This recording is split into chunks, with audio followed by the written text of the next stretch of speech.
Hi friend, welcome to R academy. তো আজকের প্রশ্ন তোমাদের ইতিহাস থেকে নিয়ে আসা হয়েছে। তো আজকে যে প্রশ্নগুলো আছে প্রত্যেকটা প্রিভিয়াস ইয়ারের প্রশ্ন, আর এই প্রশ্নগুলোই কিন্তু তোমাদের পরীক্ষাতে কমন দেয়। তো আজকে যে প্রশ্নগুলো এখান থেকে প্রশ্ন 100% তোমরা একটা প্রশ্ন কমন পাবেই। আমরা দুটো ভিডিও দেবো, দুটো ভিডিওতে তোমাদের এখান থেকে কিন্তু 100% প্রশ্ন কিন্তু কমন পাবেই। তো কথা না বাড়িয়ে চলো আমরা ক্লাসগুলো শুরু করি। তো প্রথম প্রশ্ন কী আছে দেখো, কোন প্রাচীন গ্রন্থের বর্ণ ব্যবস্থা প্রথম উল্লেখ পাওয়া যায়? তো কোন প্রাচীন গ্রন্থে এই যে বর্ণ ব্যবস্থা উল্লেখ পাওয়া যায়? তেন মনু সঙ্গীত, ঋগ্বেদ, অথর্ববেদ না শতপথ ব্রাহ্মণ? সঠিক উত্তর কোনটা হবে? 1 নম্বরে সঠিক উত্তর কোনটা হবে? সঠিক উত্তর হবে অপশন বি হবে সঠিক উত্তর। কোন প্রাচীন গ্রন্থে বর্ণ ব্যবস্থা প্রথম উল্লেখ পাওয়া যায়? ঋগ্বেদে। তারপর নেক্সট প্রশ্ন দেখো, খুব সুন্দর প্রশ্ন আছে 2 নম্বরের।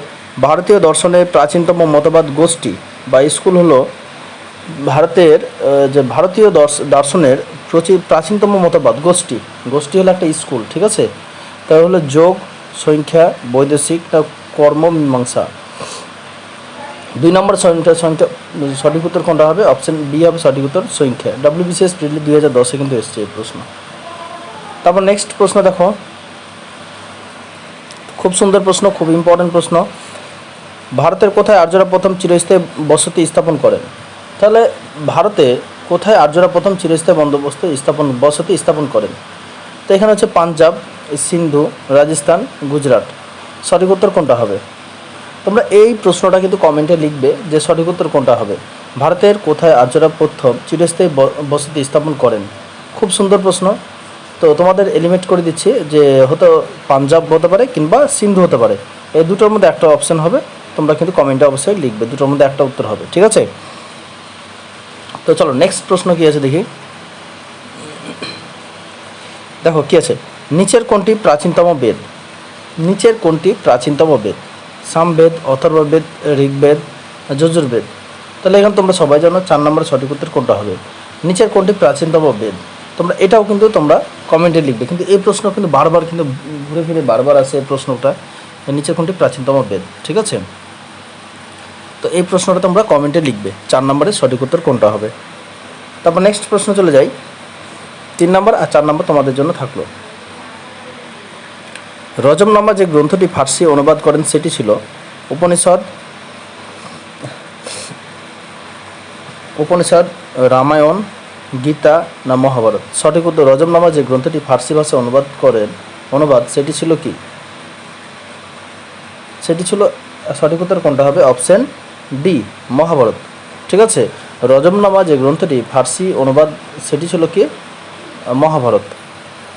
তারপর নেক্সট প্রশ্ন, খুব সুন্দর প্রশ্ন, ন্যায় দর্শন কার লেখা? গৌতম, জমিনী, কপিল না কনাদ? সঠিক উত্তর কোনটা হবে? ন্যায় দর্শন কার লেখা? 6 নম্বরের সঠিক উত্তর কোনটা হবে? ন্যায় দর্শন কার লেখা? অপশন এ হবে সঠিক উত্তর, গৌতমের লেখা। তো ন্যায় দর্শন কার লেখা? সঠিক উত্তর হবে গৌতমের লেখা। তারপর নেক্সট 7 নম্বর প্রশ্ন কি বলেছে দেখো, 7 নম্বরে নিচের কোনটি উপবেদের অংশ নয়? তাহলে কোনটা উপবেদের অংশ নয়? যে অযুর্বেদ, যজুর্বেদ, গান্ধর্ববেদ, শিল্পবেদ? সঠিক উত্তর কোনটা হবে 7 নম্বরের? নিচের কোনটি উপবেদের অংশ নয়? তাহলে উপবেদের অংশ নয়, সঠিক উত্তর কোনটা হবে? অপশন বি হবে সঠিক উত্তর, যজুর্বেদ। নিচের কোনটি উপবেদের অংশ নয়? যজুর্বেদ। সঠিক উত্তর 7-এর বি। তারপরে চলো 8 নম্বর প্রশ্ন। চলো 8 নম্বর প্রশ্ন কি বলেছে, প্রতিটি বেদ 4 ভাগে বিভক্ত এবং প্রতিটি বেদ 4 ভাগে বিভক্ত, আর ওই প্রতিটি বেদ কয়টি ভাগে বিভক্ত? 2 ভাগে, 3 ভাগে, 4 ভাগে না 6 ভাগে? সঠিক উত্তর কোনটা হবে? প্রতিটি বেদ বিভক্ত হচ্ছে 4 ভাগে, ঠিক আছে? 4 ভাগে বিভক্ত। সঠিক উত্তর হবে অপশন সি। 8 নম্বরের সঠিক উত্তর হবে অপশন সি। তারপর নেক্সট প্রশ্ন দেখো 9 নম্বর প্রশ্ন, ঋগ বৈদিক যুগে কোন নদী রাভি ও ইরাবতী নামে পরিচিত? তো ঋগ বৈদিক যুগে কোন নদী রাভি ও ইরাবতী নামে পরিচিত? সব WBCS লেভেলের প্রশ্ন। এখন কিন্তু যত দিন যাচ্ছে তত মডারেট লেভেলের প্রশ্ন হচ্ছে কিন্তু। ঋগ বৈদিক যুগে কোন নদী রাভি ও ইরাবতী নামে পরিচিত? 9 নম্বর সঠিক উত্তর কোনটা হবে? সঠিক উত্তর হবে এখানে দেখো অপশন সি হবে সঠিক উত্তর, বিপাশা। সঠিক উত্তর হবে বিপাশা। সরি, ঋগ্বৈদিক যুগে কোন নদী রাভি এবং ইরাবতী নামে পরিচিত ছিলেন, বিপাশা নয়। তোমার হবে এটা পুরুষানী। অপশন ডি হবে সঠিক উত্তর। এটা কিন্তু হবে না, হ্যাঁ, এটা কিন্তু হবে না। অপশন ডি হবে সঠিক উত্তর, পুরুষানী। পুরুষানী নদী রাভি ও ইরাবতী নামে পরিচিত ছিলেন। খুব ইম্পর্টেন্ট প্রশ্ন কিন্তু, ঠিক আছে, এটা কারেকশন করে নেবে। 10 নম্বরের প্রশ্ন কি বলছে দেখো, ভারতের মাতৃভূমি ভারতবর্ষের নাম প্রথম উল্লেখিত ছিল। ভারতের মাতৃভূমি ভারতবর্ষের নাম প্রথম উল্লেখিত ছিল বিষ্ণুপুরাণ, মৎস্য পুরাণ, না বায়ু পুরাণ, না মার্কেন্দ্র পুরাণ। সঠিক উত্তর কোনটা হবে 10 নম্বরে? সঠিক উত্তর হবে অপশন এ হবে সঠিক উত্তর, বিষ্ণু পুরাণে। যে আমাদের মাতৃভূমি ভারতবর্ষের নাম প্রথম উল্লিখিত ছিল কিসে? বিষ্ণু পুরাণে। তারপর নেক্সট প্রশ্ন আমরা চলে যাই, 11 নম্বর প্রশ্ন। দেখো কি বলেছে, প্রাচীন ভারতে বিখ্যাত আইন প্রণয়নকারী ছিলেন।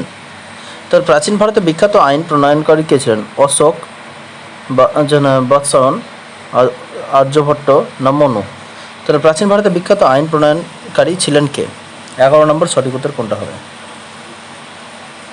প্রাচীন ভারতে বিখ্যাত আইন প্রণয়নকারী কে ছিলেন? অপশন বি হবে মনু।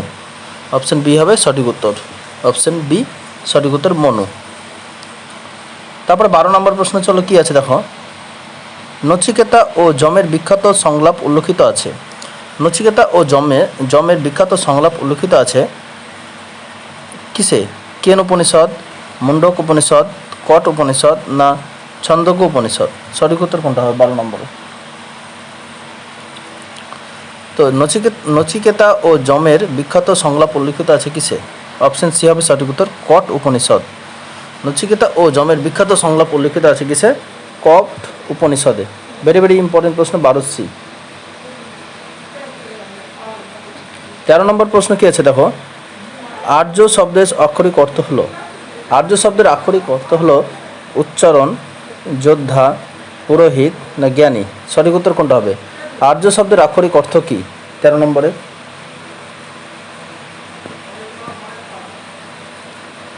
আর্য শব্দের আক্ষরিক অর্থ হলো, ভেরি ভেরি ইম্পর্টেন্ট প্রশ্ন, অপশন এ হবে সঠিক উত্তর, উচ্চারণ। ঠিক আছে, তা আর্য শব্দের আক্ষরিক অর্থ হলো উচ্চারণ। খুব সুন্দর প্রশ্ন। তারপর নেক্সট প্রশ্ন দেখো 14 নম্বর প্রশ্ন, পূর্ববর্তী বৈদিক যুগ বা ঋগ বৈদিক যুগ সম্পর্কে জানার উৎস হলো কি? তা পূর্ববর্তী বৈদিক যুগ বা ঋগ বৈদিক যুগে সম্পর্কে জানার উৎস হলো কি? ঋগ্বেদ, সামবেদ, যজুর্বেদ, অথর্ববেদ। তাহলে পূর্ববর্তী বৈদিক যুগ বা ঋগ বৈদিক যুগে সম্পর্কে জানার উৎস হলো কি? ঋগ্বেদ, সামবেদ, যজুর্বেদ বা অথর্ববেদ। 14 নম্বর সঠিক উত্তর কোনটা হবে? তো 14 নম্বর সঠিক উত্তর হবে অপশন এ হবে সঠিক উত্তর, যজুর্বেদ, ঋগ্বেদ। পূর্ববর্তী বৈদিক যুগ বা ঋগ বৈদিক যুগে সম্পর্কে জানার উৎস হলো কি? ঋগ্বেদ। তারপর নেক্সট প্রশ্ন দেখো কি আছে, যোগশাস্ত্রে পথিকৃত বা লেখক হলেন। যোগশাস্ত্রে পথিকৃত বা যোগশাস্ত্রের লেখক কে? খুব সুন্দর প্রশ্ন, যোগশাস্ত্রের লেখক কে? 15 নম্বরের প্রশ্ন কি আছে দেখো, আত্রেয়ী, বাণভট্ট, পতঞ্জলি, না রুদ্রকান্ত? 15 নম্বর সঠিক উত্তর কোনটা হবে? যোগশাস্ত্র যদি বলা হয়, ঠিক আছে, তাহলে অপশন সি হবে সঠিক উত্তর, পতঞ্জলি। ঠিক আছে, যোগশাস্ত্রের পতঞ্জলি। ভেরি ভেরি ইম্পর্টেন্ট প্রশ্ন 15 নম্বরের। তারপর নেক্সট প্রশ্ন কি আছে দেখো, 16 নম্বর, উপনিষদের বিষয়বস্তু হলো। উপনিষদের বিষয়বস্তু হলো আইন, মহাকাশ, গল্পের বই, ভারতীয় দর্শন, মহাকাব্য। সরি, এটা মহাকাব্য। ঠিক আছে, মহাকাব্য, ভারতীয় দর্শন, গল্পের বই, না আইন? সঠিক উত্তর কোন? উপনিষদ বিষয়বস্তু হলো কি? 16 নম্বর সঠিক উত্তর কোনটা হবে? 16 নম্বর সঠিক উত্তর কোনটা হবে? অপশন ডি হবে সঠিক উত্তর, ভারতীয় দর্শন। তাহলে উপনিষদের বিষয়বস্তু কী ছিল? ভারতীয় দর্শন। তো এখানে তোমাদের 16টা প্রশ্ন কেমন হলো অবশ্যই তোমরা কমেন্টে লিখবে। আর কোন বিষয়ে তোমাদের ক্লাস চাই অবশ্যই তোমরা কমেন্টে লিখবে, কিন্তু আমরা কিন্তু আরও প্রশ্ন আছে যেগুলো আমরা নিয়ে আসবো, ঠিক আছে? তো তোমাদের অনেক ক্লাসে কিন্তু সুবিধা হবে। তো প্রশ্নগুলো অবশ্যই কমেন্টে লিখবে, আর যেগুলো হোমওয়ার্ক দিয়েছি দুটো দেওয়া আছে, তোমরা কিন্তু খুব সোজা প্রশ্ন, সেগুলো কিন্তু কমেন্টে লিখবে অ্যান্সারগুলো, ঠিক আছে? আরও প্রশ্ন আছে, আমরা নেক্সট ভিডিওতে নিয়ে আলোচনা করব। তো আজকের ভিডিওটা এই পর্যন্তই। যদি ভালো লাগে অবশ্যই বন্ধুদের মধ্যে শেয়ার করে দেবে। ধন্যবাদ।